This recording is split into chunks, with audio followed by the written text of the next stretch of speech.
Hello दोस्तों, मैं हूं आपका दोस्त एडवोकेट शिवेंद्र प्रताप सिंह। आज हम बात करेंगे कि 498A के साथ अगर गंभीर धाराएं हैं और चार्जशीट के पहले ही क्या NBW और 82 हो सकता है, या फिर दूसरा सवाल ये कि 498A के साथ नॉर्मल धाराएं जैसे 323, 504, 506, 406 IPC व 3/4 सिर्फ इतना ही है।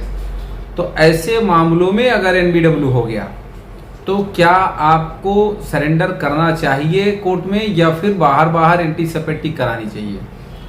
दोनों सवालों का सटीक जवाब में ये है कि सबसे पहले तो ये समझे कि अगर गंभीर धाराएं जैसे कि 376 लगी हो, 307 लगी हो, 377 ऐड हो, 354 ऐड हो, अब इन धाराओं के साथ अगर है तो सीधी सी बात है कि जो NBW होगा, अगर गिरफ्तारी नहीं हो रही है तो किसकी नहीं हो रही है? जो गंभीर धाराओं में है। तो FIR में सबका अलग अलग स्पेसिफिक रोल होता है। जिस भी व्यक्ति का रोल 376 में है, 376 जिस पे लगाई गई है, तो जब 376 वाला व्यक्ति है उसे बचने की ज़्यादा ज़रूरत है। 376 वाले में अगर NBW हुआ या फिर नहीं हुआ, चार्जशीट सबमिट हुई या फिर नहीं हुई, पहले भी उसकी गिरफ्तारी की जा सकती है, किसमें कोई रोक टोक नहीं है। चाहे मेडिकल हो या ना हो, मेडिकल कराया हो या ना कराया हो, चाहे मेडिकल में कुछ प्रूफ हो या फिर ना हो। दूसरी बात ये कि अगर जो नॉर्मल धाराओं के साथ है उसमें कभी गिरफ्तारी होगी नहीं। मान लेते हैं कि चार्जशीट फाइल हो गई।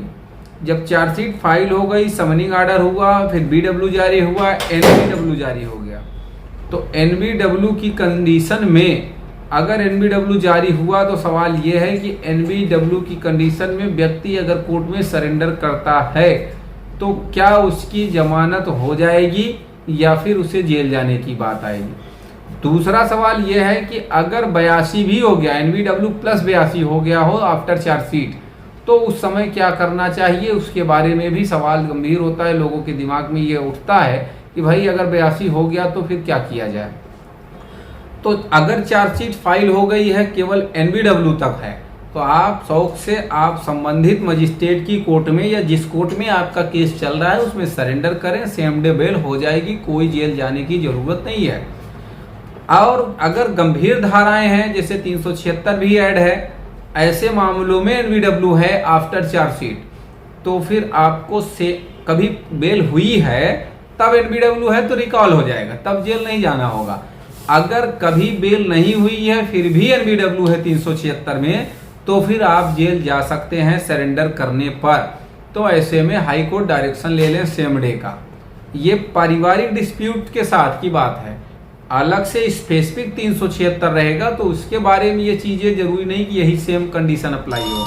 देखिए 376 दो तरह का है ना भाई, अब धारा तो सेम है, लेकिन अब अगर वो मैट्रिमोनियल केस के साथ है, पारिवारिक डिस्प्यूट के साथ है, तो वो अलग की बात हो जाती है, क्योंकि कोर्ट भी जानती है, थाना पुलिस भी जानती है कि इसमें कितनी सच्चाई है। और केवल 376 है, पीड़िता ने दर्ज कराया, 164 कराया वगैरह वगैरह, तो फिर उसमें समस्या अलग है, उसमें जो प्रोसीजर है वो अलग तरीके से है। हालांकि सेम प्रोसीजर ही चलता है, लेकिन जो नज़रिया होता है कोर्ट का वो बदल जाता है। मैट्रिमोनियल केस में, पारिवारिक डिस्प्यूट में वो चीज़ें अलग हो जाती हैं, उन चीज़ों को इतना गंभीरता से नहीं लिया जाता है। चलिए तो बात करते हैं अगला सवाल जो है कि चार्जशीट के बाद अगर 82 भी हो, तो अगर NBW 82 भी है, NBW प्लस 82 की कार्रवाई जारी है, उसमें कुछ डेट लगी है तो लगी रहने दो, आप सीधे ऑर्डर शीट ले लो और 82 की कार्रवाई जो हुई है वो ऑर्डर ले लो, और अगर परिवार के रूप में फाइल हुआ था परिवार की कॉपी, FIR था तो FIR की कॉपी या फिर चार्जशीट की कॉपी, सीधे आप हाई कोर्ट जाओ, सेम डे का ऑर्डर ले लो, डायरेक्शन भी मिल जाएगा, अरेस्ट स्टे भी मिल जाएगा, 82 भी रुक जाएगी, NBW भी रुक जाएगा, सब कुछ हो जाएगा। तो अगर नॉर्मल धाराएं हैं या फिर गंभीर धाराएं भी हैं, लेकिन आपने बेल करा लिया, बेल आउट है आप, फिर NBW हो जाता है, तो ऐसी कंडीशन में NBW रिकॉल करवा ले। अगर कभी बेल नहीं कराया है, NBW हो गया है, तो ऐसी स्थिति में पहले आप हाई कोर्ट डायरेक्शन ले लीजिए। अगर नॉर्मल धाराएं हैं, कभी बेल नहीं हुई है, फिर भी NBW है, तब पर भी आप सरेंडर करके जमानत कराएं, कोई जेल नहीं जाएगा। बाकी सबकी बेल सेम डे हो जाएगी। पति की बेल 2-3 बार में होगी। 2-3 बार का मतलब है वो जेल नहीं जाएगा, रोज उसे अंतरिम पे छोड़ दिया जाएगा।